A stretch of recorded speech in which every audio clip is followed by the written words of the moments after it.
Live. Okay. Well, welcome folks to a special Facebook Live from Fitness Australia. It was posted by Rachel, my lovely social media lady here, as a debate, but I guess I need to say at the start, this is not a debate, this is a discussion with a couple of key players in the field. And I'd like to welcome Mark Ottobre with me and Justin Tamsett, JT, to just talk about generally all things regulation and to I've seen Mark's podcast and heard his very articulate comments and concerns. It's really to unpack those a bit.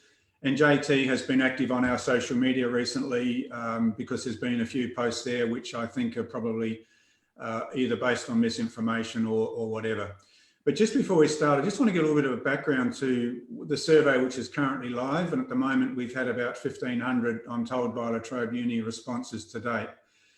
The purpose of the survey is not predetermined or to come to an outcome which has already been decided. It is purely an exploratory tool to ascertain what level of interest, if any, exists in our sector for the introduction of a possible regulatory framework and what that regulatory framework might look like.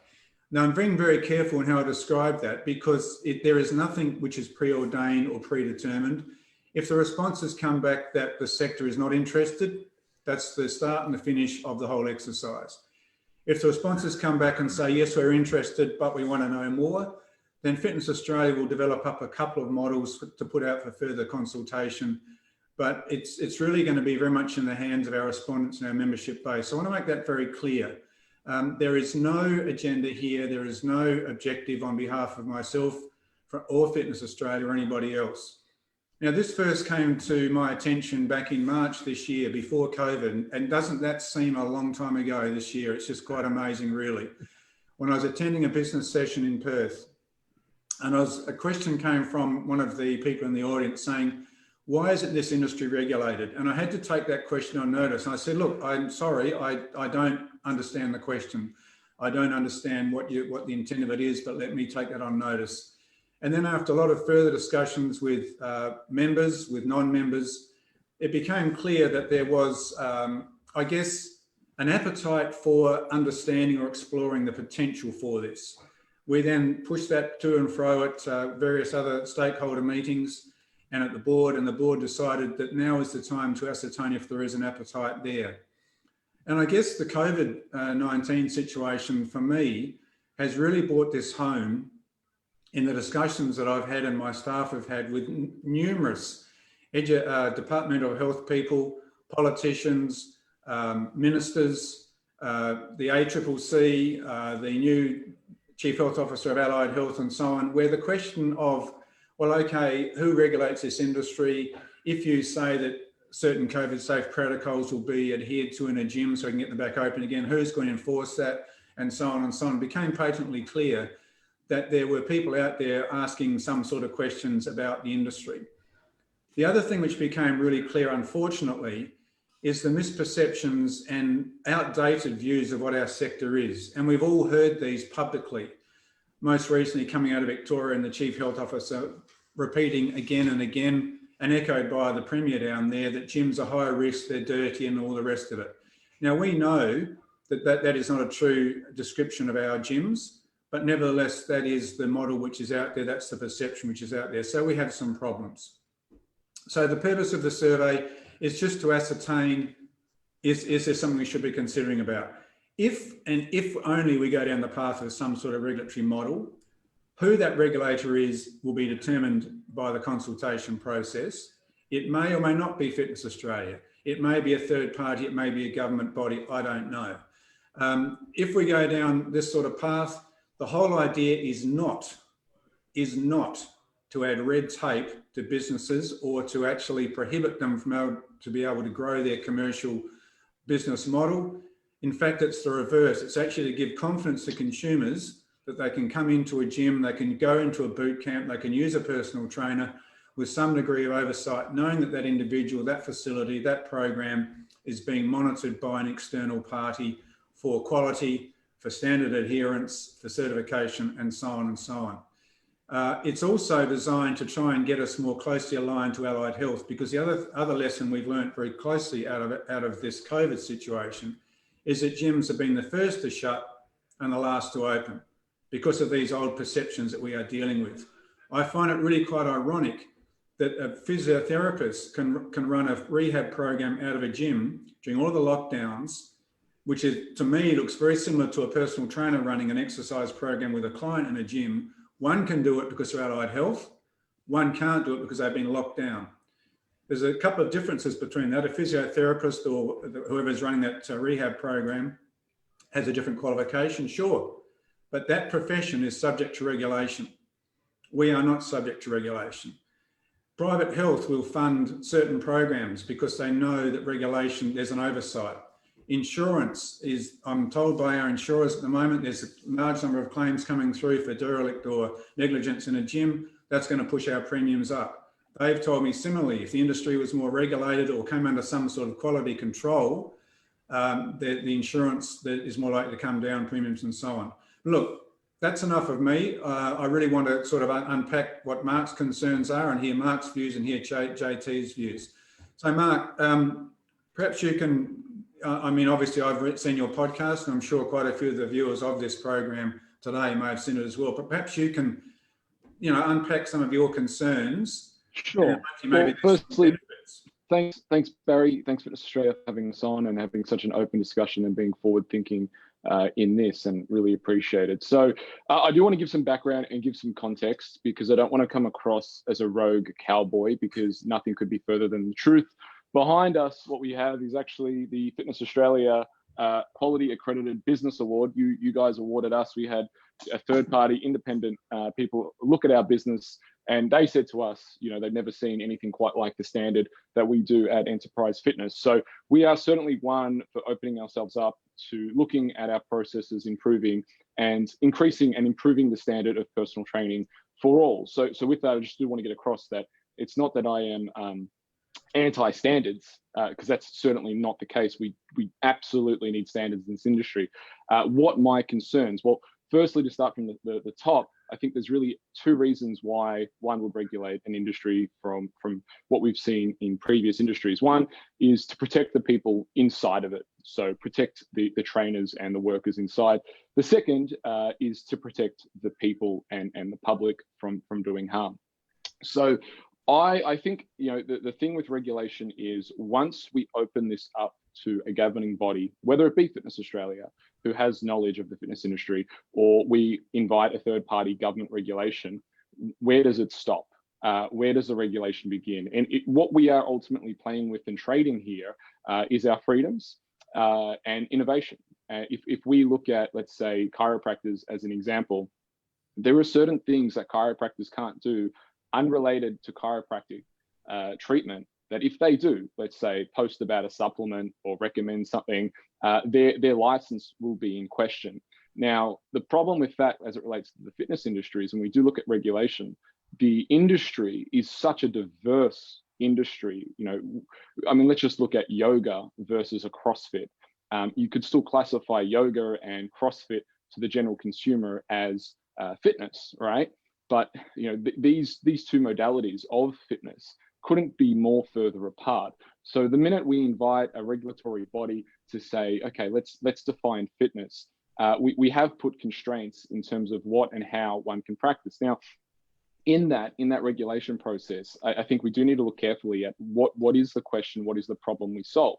And I don't think it's the problem is we need to keep people out. In fact, if I was to push for regulation, that's where I would begin personally, is let's raise the bar of the certificate 4 and let's make that harder to get in. And I can cite examples of, 2008 to 2011, when the government subsidized the Cert 4 in the Work for the Dole scheme, and invited a whole bunch of people who really had no business in the fitness industry and weren't in the, and I know because I was teaching the classes at the time and speaking to the sales team, and they was doing, sales enrollments left, right, and center because of those subsidies. But what we ultimately got is very poor candidates that represented the fitness industry. So I do think more can be done in increasing the barrier of entry to the fitness industry from a regulatory perspective.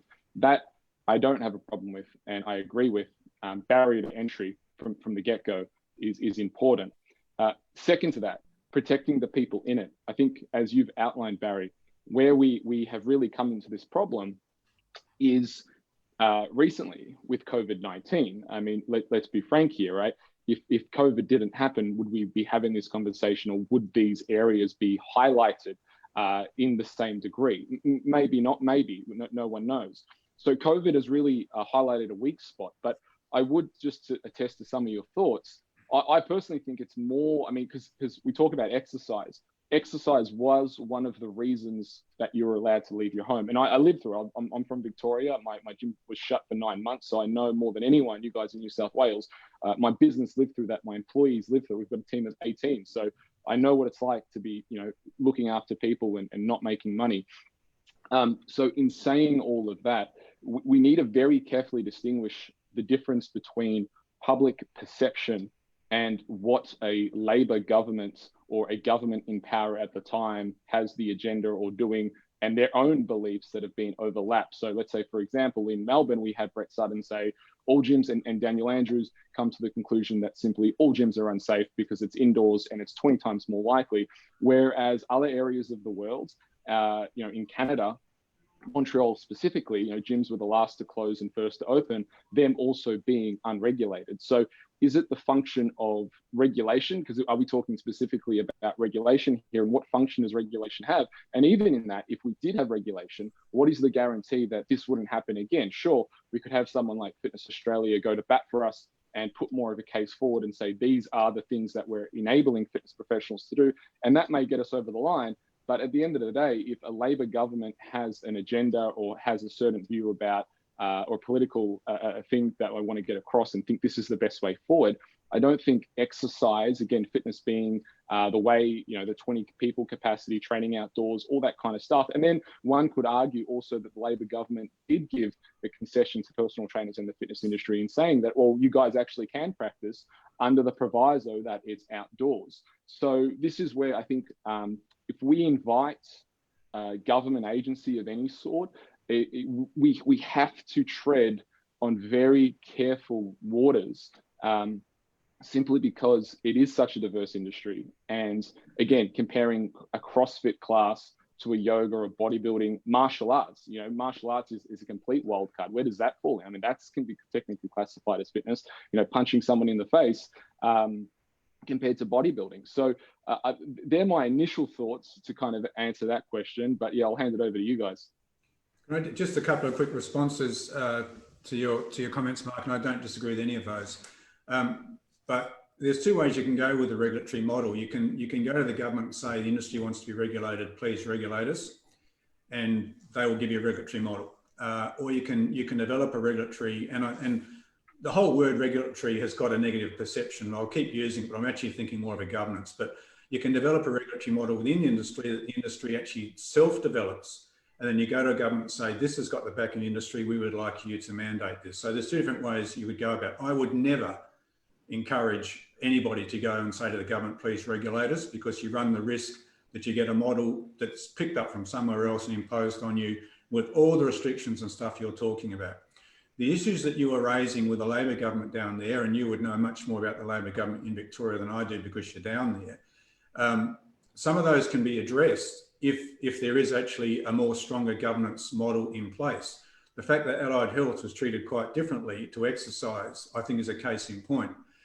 The other point I'd make is that we have to be very careful here that we just assume the government isn't watching what's going on in our sector anyway. If you cast your mind back to 2015, before 2015 in Australia, there was an industry called the sunbed industry, solariums. And that industry was so-called self-regulated. And they went to the government at the time and said, we will make sure that no one under the age of 18 can actually access a sunbed. We'll do this, we'll do that. Well, guess what? They didn't do that. And the government found out that 80% of people using sunbeds are actually under the age of 18. What did the government do? They didn't go back to the sunbed industry and say, oh, we think you should be regulated. They shut it down. There is no such industry in Australia anymore as the sunbed solarium industry. Now, I'm not suggesting for 1 minute that's going to happen here in Australia, but I think we do run potentially with more high-profile claims coming out of our sector. We do run the risk that someone sort of thinks, oh, here's a good idea for me to make some political mileage come back to your point, Mark, about the Labor government, let's actually hit the fitness sector with a sledgehammer because of some poor practice or something like that. So I actually think getting on the front foot and controlling our destiny is actually better than leaving it and hoping that nothing happens in the future. I'd also use as an example the South African situation, which earlier this year introduced regulation in their sector. The government introduced it. It was imposed on the sector because of all negative things happening in the sector. Now, that might be the first one of more to flow. I don't know. To come to your point about impeding on business and things like that, we know that, well, you know better than I do, but apparently about 20% of the Australian market has a gym membership. That's viewed by people who've told me that that's saturation. We can never go beyond that.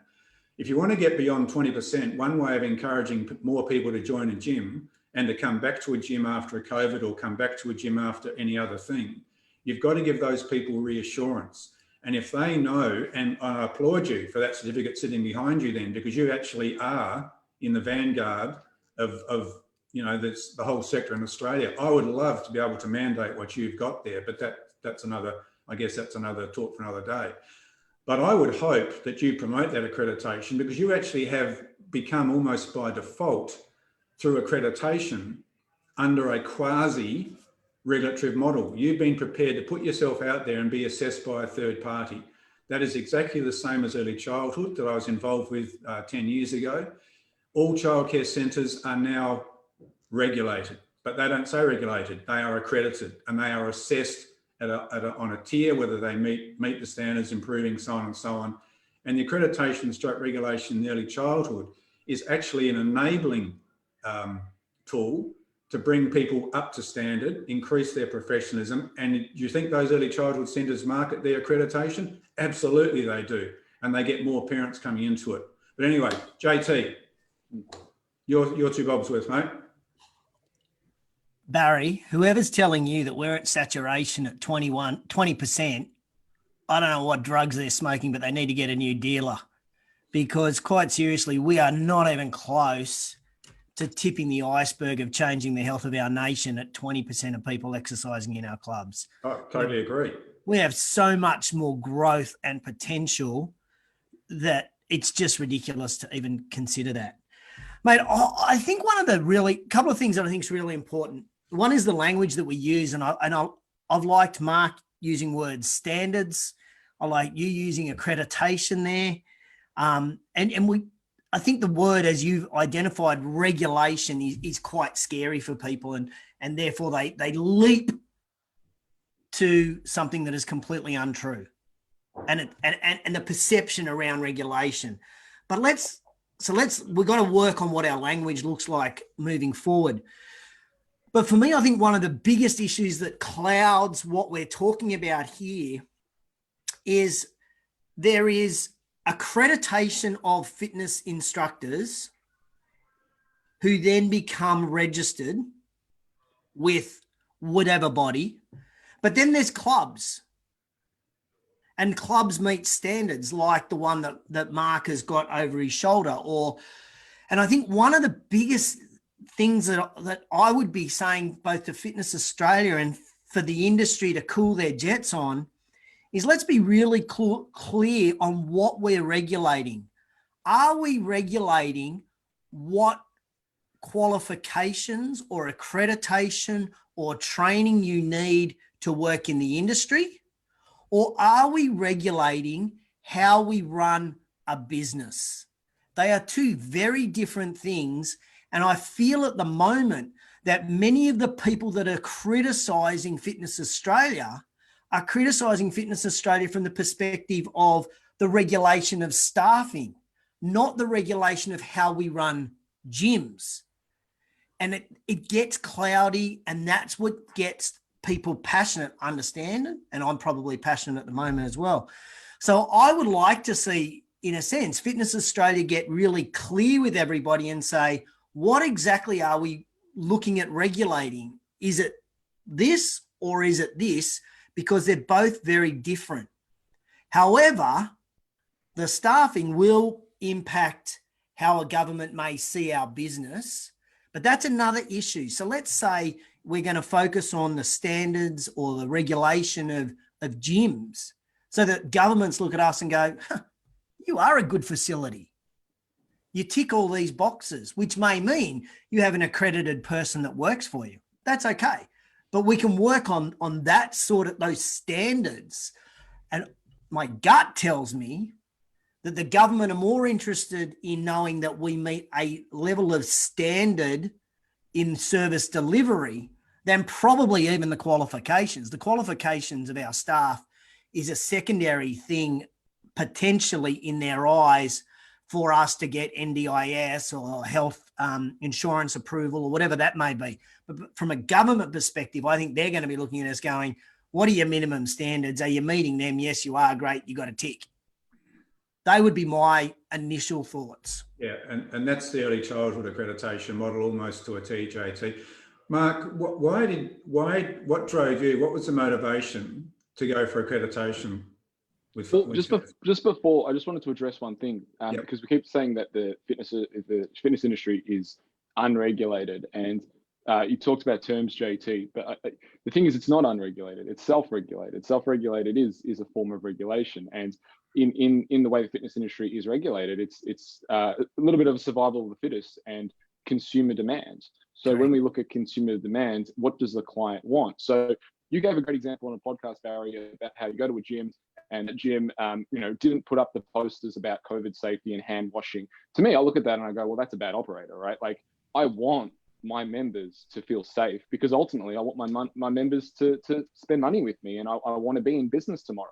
So I think when we look at this self-regulation model, what it does provoke is, well, innovation, freedom, but also we are kept honest. And we're kept honest. Why? Because if we don't do the right things, and you've spoken about this public perception, I think it is the duty of every gym owner, personal trainer, group fitness instructor, every class that they take, during this period, prior, future, whatever, to go out of their way to make the individual feel safe. It is in our best interest as fitness professionals to make sure that we do that. So the question that I then have is, well, regulation per se, is that an incentive? I mean, the incentive at the end of the day is we want to stay in business. So then if we overlap this commercial incentive that we all have, regardless of whether there's a government incentive to stay safe, what is going to be the impact? So I just wanted to add that piece in. But to answer the question that you posed there, Barry, is what was the reason I wanted to get regulated? Not regulated, the reason to get the accreditation that you see behind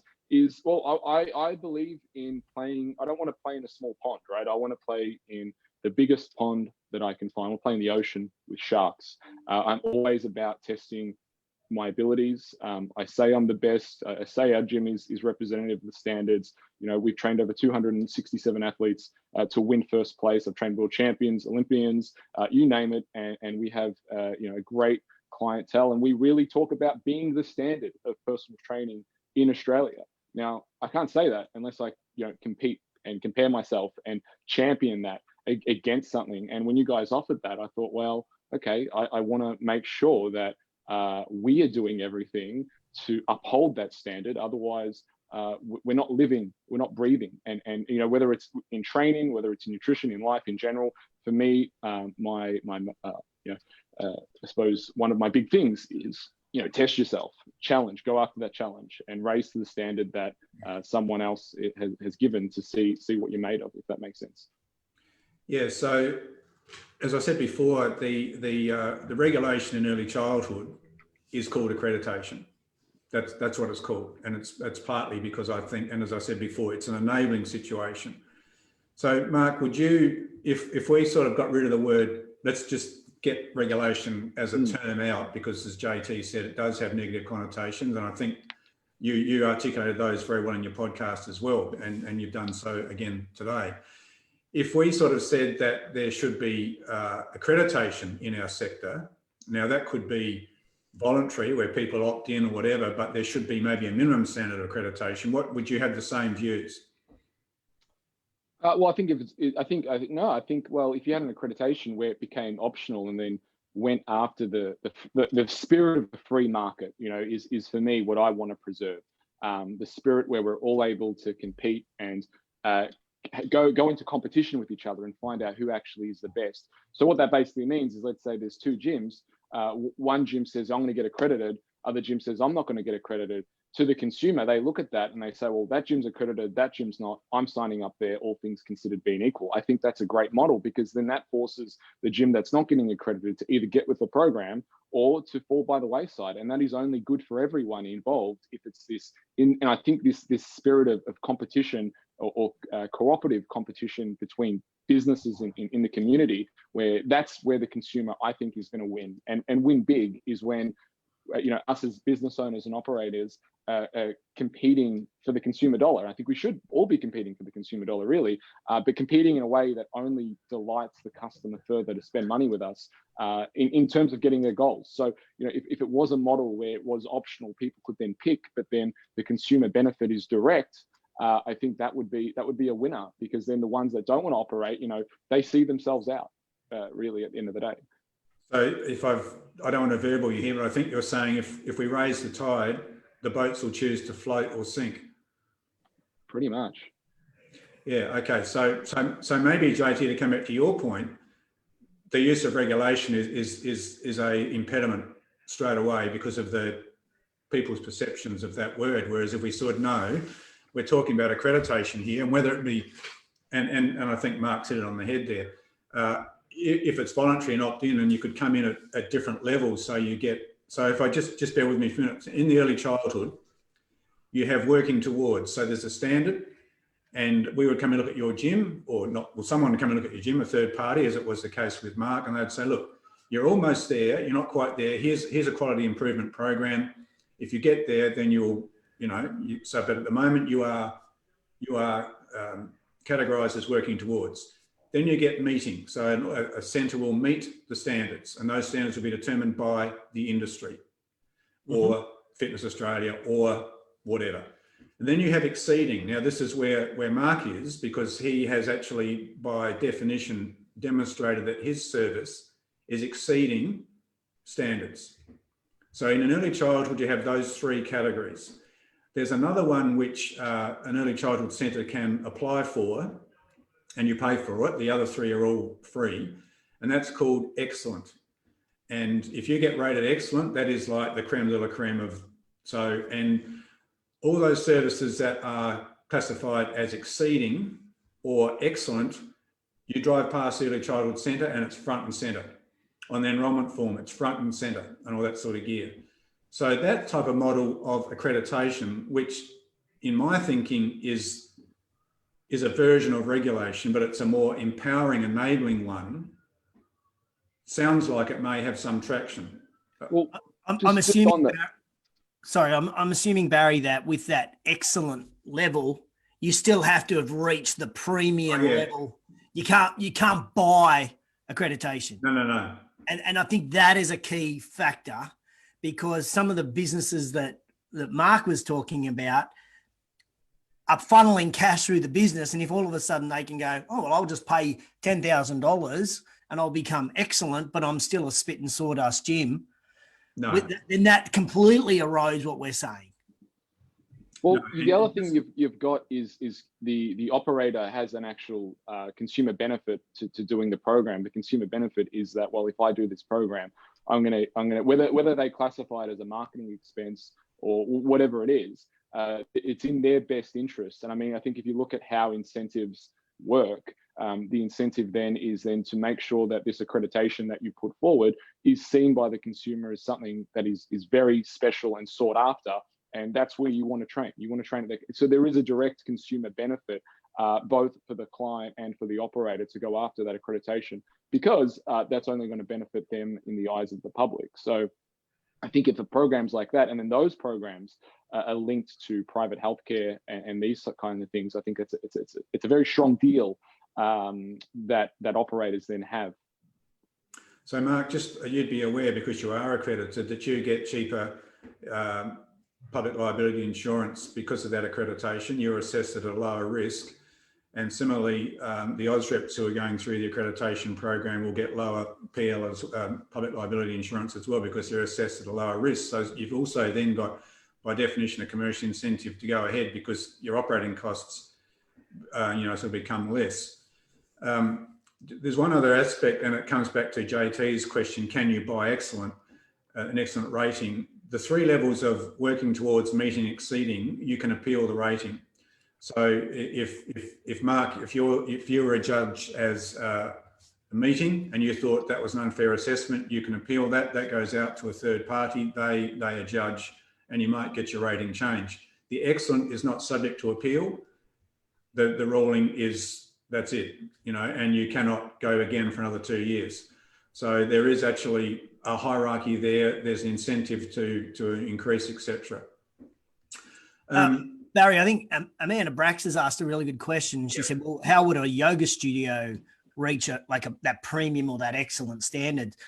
I mean, as Mark alluded to, we have so many different types of fitness businesses. I'm kind of imagining, for one of a better description, there are actually standards for a yoga studio, a Pilates studio, a PT studio, a gym. And, we, as owners, we have to get off the fence and say, okay, well, what category do we fit into? And therefore let us go for that particular standard in that category. Yeah, and it's contextual. It would be contextual, JT. And I'm sorry to keep referring to the early childhood, but it's one which is only it's being proven as it goes through. They have 7 criteria, and those criteria are assessed against the context of the centre or the context of the program. So, what are the qualifications of the staff? Yeah. For example, and these are just off the top of my head, what is the hygiene and sanitation regime in that particular gym? I mean, obviously with COVID, that'd be something pretty important. What are the contractual arrangements that people sign up to? I mean, I don't know. There's all kinds of things that you could come up, but they would be agreed by the industry, not by Fitness Australia. They would be agreed. So it's developed through the industry.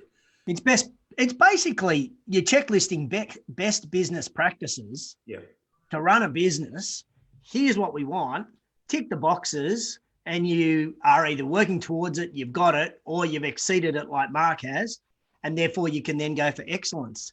I mean, when it's not really rocket science, all we're saying is it's best business practices, tick the boxes, and that's that regulation of our industry. Barrie, question for you. You said it's developed by the industry. What does that look like? Well, that's a good question. I mean, I'm assuming you would put together, please don't take this the wrong way, but you put an expert advisory panel together to come up with some sort of, I guess, criteria that would go out for consultation, whether it's appropriate, not appropriate, because again, you come back to the context of a situation and where a facility is, the local demographics, and so on and so on. But you would bring in that panel would bring in experts. You would look at what's maybe operating around the world, bring in world's best practice and so on. You'd obviously have to talk to consumers as well. You would probably talk to health departments. You'd probably talk to insurers, everyone that's got, I guess, a vested interest. Now, but you don't want to make it bigger than Ben-Hur, because otherwise it becomes an accreditation by a committee, which would be an absolute disaster.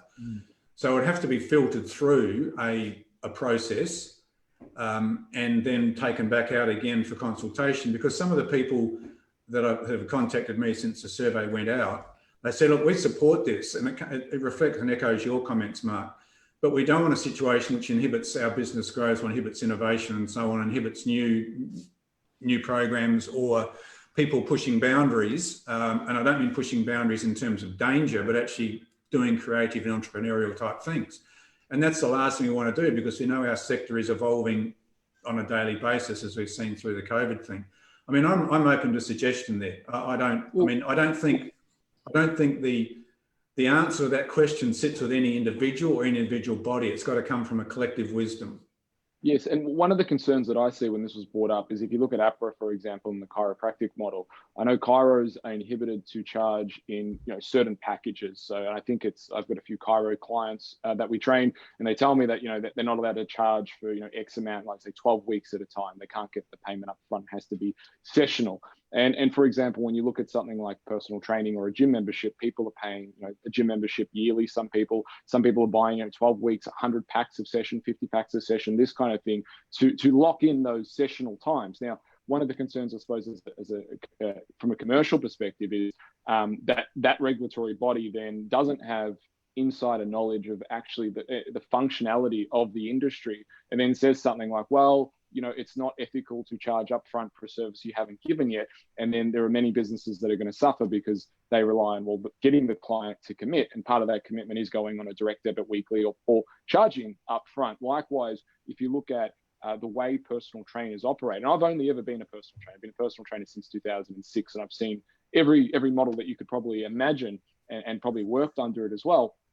And for me as a business operator, I came to the conclusion that the best way to operate personal trainers is as casual staff, not because I don't want to employ my staff full time. In actual fact, all my guys really, they are full time, more so like I do, but the hours are so varied because I say in personal training, you don't have one boss. I'm not the boss. Like, you have as many bosses as you have clients. So your schedule, you might have a client booked in 4 times a week, next week, but the kids might get sick and all of a sudden they've cancelled all 4 sessions. You might have 2 of those clients. That's 8 sessions. That could be half of your week gone, just like that. And what could have been 40 hours now is 20 hours that week. So I think there's a lot of, and I'm just talking about personal training specifically. I imagine there's even more nuance for like CrossFit classes and martial arts and yoga. But the thing that I come back to is that there is a high degree of nuance in this industry, and what we're going to really need, and even in that, like there's innovation on those things that I've done, that I haven't learned from a textbook, or there's been no model or anything that's guiding me to say, hey, Mark, this is the way you should run it. It's just been about, well, I want to build a better business. This is the best system that I can think of right now. If I see something better, I'm going to evolve and do that because I want to make it most effective and best practice as possible. So I think the model needs to be robust enough to make those innovations inclusive. So there's some other thoughts as well. So Mark, I gotta disagree with you in a way and agree with you in another, but there is not a single accreditation or standard system on the planet that inhibits innovation on running a business.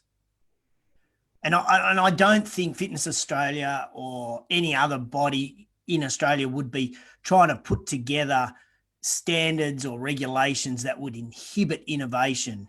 Innovation of your product delivery is so long as it is scientifically sound, that's how you want to run your business. I mean, that's innovation. That's that. But what this process is about is how you logistically run your business and that you're meeting certain standards. So let's say the standards say that you have to employ your staff full time. Right? Well, no, they wouldn't say that because that's... They could. They couldn't say that. Well, so Mark, on that, there's no one in the world, I agree with JT on that. There's no one in the world that I'd be interested in saying to you, Mark, you have to employ your staff under these conditions. That's not accreditation regulation. That's dictatorship. Correct. That is the complete anathema of what encouraging best practice and improvement. It's the reverse. That cannot happen. However, that might happen if the government imposed regulation on us. But put that aside for a minute. If you look at again the early childhood service, there is no regulation as to what or directive as to what a childcare centre or a kindergarten charges. It's based purely on demand and context, and they'll charge what they can get away with. And the ones that are rated exceeding or excellent, they charge more. So Amanda's got a question here also in the chat. We also have an example that is the reverse of that with chiropractors. Chiropractors can't charge, as I gave the example before, they can't charge up front. So I get what you're saying, you've got this accreditation, but then when we do open up to accreditation or regulation, whatever you want to call it, there are restrictions that, we're probably unaware of right now that could be potentially putting us in these situations that enable or disable the operator from doing things. And that was my point, rather, is the guidelines have to be robust to make that inclusive of that innovation. I think there's your key word. The guidelines have to be inclusive, and they've got to be inclusive if we're a Pilates studio, a yoga studio, or whatever it may be. I think that's key. And I think, Barrie, you nailed it, is that in order to get over the challenges that Mark's talking about, is that industry must be involved and consulted. However, I might just share with both of you a little bit of history. I feel like an old man. But in previous years, when we've had industry involvement or the ability for the industry to discuss a code of ethics for clubs in New South Wales back in the 1990s, I can tell you, in fact, I could probably name you the individuals in the industry that actually contributed. Moreover, when the award comes up for debate and for us to discuss what should or should not be included in the award, people in the industry are fucking silent. They are apathetic and shit. And then the award comes out and they whinge and bitch, but they never put their hand up to say anything. And this irritates me more than anything else, if you haven't worked that out, is that if we go to the industry must be proactive and come back with feedback. They can't sit on their hands and say, oh, that's not fair, once it comes out. So if we go down this route, the industry will be involved. They must be consulted, but they must also deliver their thoughts and feedback.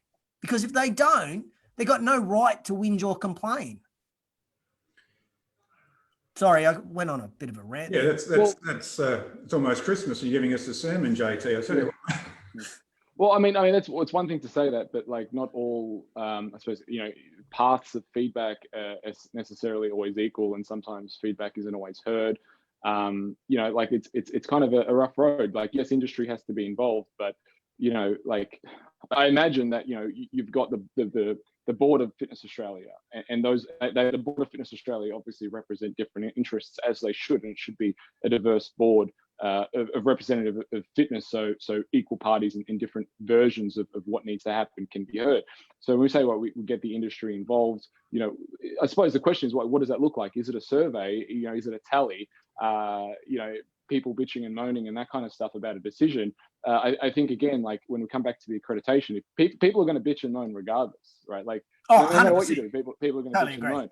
And we go to industry. I think really the question that needs to be outlaid from the get-go is, what is the problem we're trying to solve? Because once we can define the problem, we can more easily navigate the solution. Because I think the problem is that the fitness industry does have its name dragged in the mud by people who aren't the right thing. Now, one of the things that I would point to is online trainers, because you can be an online trainer without doing a certification, and you can set up a landing page in Nigeria and catfish clients in Australia, and there's nothing any regulatory body can do. Doesn't matter how, if they're in another country, they're doing it online, and that's dragging down the name of everyone and providing a bad service. So I think we really need to define, what is it we're trying to solve? What is the problem? How can we uplift the standard of the fitness industry and do it in a way that encourages innovation and excellence and to delight the consumer? And I think that is a message that everyone can get behind. Yeah, and Mark, it's not just catfishers from Nigeria. There's people who do that on a weekend in a local park, who go out and start running their exercise programs, and who or what their training is who knows in many cases. And that's why local government are now sort of coming to us and sort of saying, what can we do about this? But you mentioned before the training and the vet sector, Mark, which I actually agree with you. I think there is a very mixed bag in terms of training and things like that. I'm going to use the word accreditation now because it's more enabling as far as I'm concerned. If we did have that in the sector, we could actually use that to influence what is happening in the pre-employment sector as well. I mean, there's some really good operators out there. There's some ordinary operators out there. There's some really good courses, and there's some really bad courses. But Barry, those courses were all designed in consultation with the industry. All that curriculum that was put together was designed in consultation with the industry. The problem is the industry didn't give the feedback. Correct. That is the problem. So again, we're whinging and bitching about the quality of trainers, but when the industry was asked, there was crickets. So perhaps Mark's right. We've got to have different ways, or VTAB or whoever they are, the training bodies have got to work out, and that's not the RTOs. It's It's the But curriculum, people. It's also interpretation of that curriculum, though, because if you look at the quality, the QTR, I think it stands for, I can't remember what the acronym is, but if you look at that quality framework, you know, you and I can have RTOs and look at that framework and interpret what the goal of competency is very differently. I might say, well, it's 100 hours of X, Y, and Z. You might say, oh, that's 5 hours. You know, I'll mark someone competent and people do that, and this is where you see, like, there's a lot of online. And I'll call them rogue fitness providers who are promoting Cert 4s, and it's all online, you know, with minimum hours in the gym, no contact, online videos, and that's not how you learn how to train. That's not how you learn how to look after someone. No, Mark, but if the consumer or the trainer chooses to do that course and then can't get a job afterwards, well, who's silly enough to have paid for the course? Yeah, but again, this is where the free market has sorted them out. Correct. The free market sorts that person out. So do we have a problem there? I would say, well, the free market kind of solves it. If people aren't going to put in and upskill and do the right things, you know, the free market is the equalizer. It's the greater equalizer as we saw. I mean, the customer wants what they want, and if you can't provide it, well, too bad.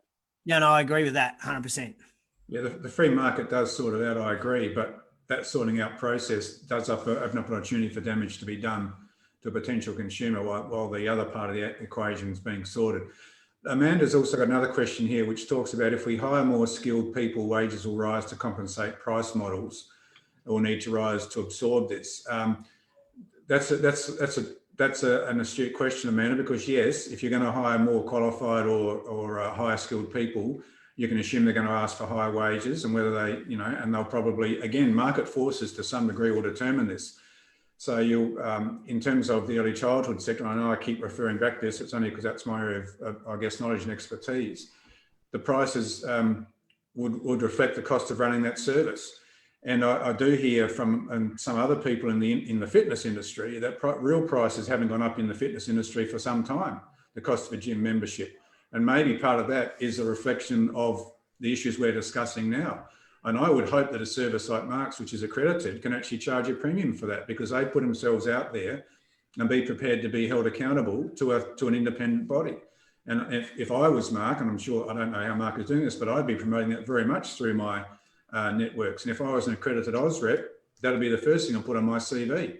I'm accredited to deliver this. I've been independently assessed. You can have confidence in what I'm doing here, and so on. So yes, prices may have to go up, but they probably should go up anyway, because if they haven't in real terms gone up for 5 or 10 years, which is what I've been told anecdotally, we need to look at that in any case. Barry, my first job in the fitness industry, or second job in the fitness industry, was in Sydney in a club, and our monthly memberships in 1992 was $199 joining fee and $59 a month. So that's pre-GST. So if we just go the $59 a month, forget the joining fee, but $59 a month, that's $15 a week in 92. And what are we now, 28 years later? And we're still charging $15 a week. Like, what message does that sell to the consumer? In fact, what we're trying to do as an industry is work out how to charge less. Yeah. Well, and again, sorry, Mark. I was just going to say on that, I mean, it really does come down to business models, right? We're definitely in the premium model. We have less clients and we charge higher prices, but in that we give clients the service that they want and all that more. It is completely one-on-one. But I think the problem is, like, we've got, you know, I'll use the example, like, you've got your bottom rung, 24-hour studios that are fitted out with bare basics. You know, you could call it like a Snap or a Jets, this kind of level. Then you've got the Good Life, which is in the middle. And then you've got your Fitness Firsts that are marketed as the premium. And I think, you know, and then you've got your version actives and the boutique and real premium gyms, which is where I would fall in on in enterprise fitness. But you know, to say that the industry hasn't progressed, you know, I've been around Australia, I've been around the world, I've got a lot of great colleagues. And, you know, I can say, frankly, I stopped PTing charging $350 a session. And I've got colleagues all around Australia who are charging $250 for personal training and doing very well. And I've also got colleagues who own gyms that charge, you know, $20, $30, $40 a week for their membership. So I think the industry in the boutique section, there are people who have evolved, but the dichotomy of that is always the market of people who want it cheaper. And there has been growth of easy access and access to gym memberships, and that's where we've seen, you know, the $9 a week. But there's also been room in you know, the fitness first model, which I think in Victoria is about 13 fitness firsts. But again, with a fitness first, they can only position them in premium areas. So I think that the model, you know, to be fair, is born again by what the market wants, and you know, there has to be a consideration for you know, social economic areas and where those demographics are actually being set up as well. So, you know, not all is certainly equal. I mean, I was able to get to a level of PT because of what I knew, the champions I trained, and then, you know, stop PTing altogether to run my studio and teach my team. You know, but again, I just wanted to point out that there are certainly, since 1990s, there's been a lot of innovation all around Australia in terms of what we've done, and those price points certainly have come up. You know, it's not fair to say that they haven't. Well, no, I'll correct you there, Mark, because there are still a lot of clubs that are charging $15 a week, and they potentially could be charging more. I think one of the greatest things to come out of our industry in the last 3 to 5 years on pricing has been F45. F45 came into the market and charged $55 or $65 a week. And the gym down the road that had been charging $15 a week was like, how can you charge that? But they did, and they got members, and they've helped raise the bar. They've as you used, Barry, use that ocean to float the boats. In the US, I think it's the largest chain of clubs in the US, Planet Fitness, around about 45% of their members have never joined a gym before, and they charge $10 a month. And they're in our market now in Australia. So potentially we're going to see it, what we call the high volume, low price model start to appear in the Australian market. So the pricing is irrelevant because Planet Fitness still has a criteria that they reach that makes them an IRSA standard club or a certain standard club within each of their states and municipalities around the US. So I still think that the pricing is not relevant to the standards. That's a different discussion altogether, and it's not relevant. Oh, completely. But it's what market are you in, and what market does that business choose to be in? Is it low end or high end? You know, and that's a decision, not really about regulation. It's a decision for the business and operator to say, I want to play in this market, or I want to play in that market, and you know, each to their own. Yeah. And under accreditation model, that $10 a month, JT, may be on a meeting level, whereas, you know, I think you probably find most of them are at an excellent level because they have low staff models, so they have to make sure that everything in their facility actually ticks a lot of the boxes that we would want. I'm assuming that we probably want ticked. Yeah. So Eugene's just put in a question here. Will industry consultation occur throughout every single RTO databases, local council databases? How do we get maximum engagement? And I guess the answer to that comes back to your observations before, JT. We will put out consultation if the survey indicates it's warranted. The survey may say go away. If the survey indicates it's warranted, we'll put out consultation opportunities through all those channels. But then it's beholden of those who are interested to actually respond. We can only put the offer out there and the opportunity to actually you know, consult and give us your views and so on. But if you choose not to, well, then obviously we can't force it. And Barry, I think it's important, the answer to this next question. Fitness Australia, under your leadership and the current board, you're not looking by doing this survey to roll out regulation. I think you've used the word a number of times. I just want to clarify this. You're looking for the appetite to see if there is a need for regulation, standardization, accreditation, or whatever Asian we want. You're looking to see if there's an appetite by doing the survey. Is that right? We're looking to see if there's an appetite and or a desire to consider some form of regulatory framework, take that out of the equation, some sort of accreditation framework for the sector. So really, before we even need to worry about the micro activities that Eugene's talking about there, or even, you know, respectfully what Joe or Amanda have said in the questions, it's like, let's go step by step. Let's see if there's an appetite. Then we can go to the next level and go, yep, there is, or no, there's not. So let's not waste our energy trying to work out how we're going to do the consultation or what the consultation looks like. Let's just see if there's an appetite. If there is, we can go to the next level, and then we can go to the next level, and then we go. Because I'm guessing also you're not looking at rolling this out in the next 30 days. No, maybe 31, but you know. So there is a process that we would go through that potentially at this point, we're not even sure what that process looks like. Let's just see what the industry thinks of standardizations.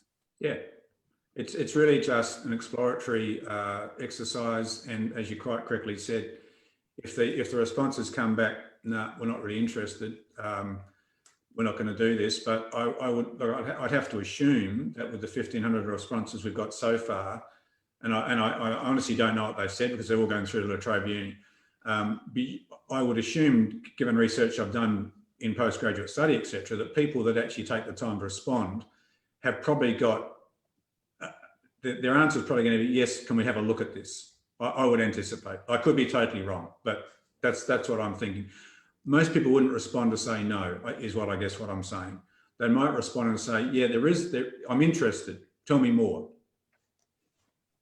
And let's tackle that when we get to it. Yeah. So I was going to ask on the survey, just so the folks at home know, like, is there space on that survey to write? Like, is it either yes or no, or is it a yes but, no but? Like, is what scope do the folks have who are filling out that survey? It's a Likert scale on most of the questions, Mark, but I'm pretty sure in the last section there's an open comment. Opportunity for an open comment. So in other words, there's no yes, no, maybe. It's tell us what do you think? Yeah. And look, I mean, I've obviously been seeing some of the comments that are on social media and stuff. I would just encourage people, if they're that passionate about the survey or not the survey, or regulation or not regulation, complete the survey. Have your say. I mean, this is your chance. And it comes back to what you were saying before, JT. There's an opportunity here. Respond. Tell us what you think. I have absolutely no agenda or it doesn't worry me either way which way we go here. So don't fill a news feed on social media with whether you agree or don't agree with it. Fill out the survey and tell us whether you agree or disagree, because that's industry consultation. That's what you're looking for. We're not going to consult a Facebook feed or an Instagram feed. No. And Mark, just to come to your question before, the survey was put together by La Trobe Uni following a focus group they ran, or two focus groups they ran, with representatives from the sector. I wasn't part of that. I don't know what the questions were. The facilitator said I could not participate in that, so I have no idea what was said. Whoa. So you didn't write the questions? No. And Fitness Australia didn't write the questions? No, they're written by La Trobe Uni. I have no insight as to what those findings were, but the survey was dictated by the questions and answers that came from that exercise. So if there's deficiencies in the survey, well, I'm sorry. It's La Trobe Uni's fault. Yeah, it's La Trobe's fault. Yeah. So higher education. Anyway, but look, whatever you put surveys out there, you're not going to please everybody, and that's just the way it is. Guys, I'm just conscious of the time. We've done an hour now, and I very much appreciate having this discussion with you guys. Hopefully we've been able to clear up some misunderstandings or misconceptions that are out there. Without wanting to verbal people, I think that we actually there's a fair bit of common ground. The problem is the term of regulation, and maybe we need to throw that out with the bathwater basically, and start thinking about different terminology. But then if the responses come back saying, yes, we do have an appetite, or we think we may have an appetite, or we're nibbling, then the next stages are the critical ones, and how we get that, because I don't want people to think this is some sort of Trump light exercise to get something, predetermined out of the process. It's only going to create more work for me and my staff. So in many ways, if you say no, that's great. Good. Any closing observations or comments, Mark? Well, kind of the question I want to prompt to the audience and / you is we talk about industry consultation. What is, apart from the survey? Let's say the survey comes back, says whatever it says. What is the best way? Is it to email your team directly? Is it to comment on the Facebook? What is the best way for, is a PT, he's 21 years old, he's listening to this right now, and he might be outraged either way, and he wants to get his opinion across. What can this guy or girl do to get involved with the conversation and make sure their voice is heard? Okay, so have they completed the survey or not completed it? Let's say they complete the survey. Okay, and if they feel their views haven't been heard still, I would encourage them to email me directly.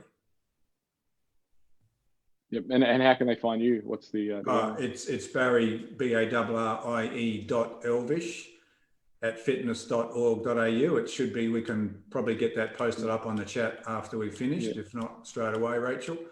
And I'd encourage them to email me directly, and that'll be fed into the process.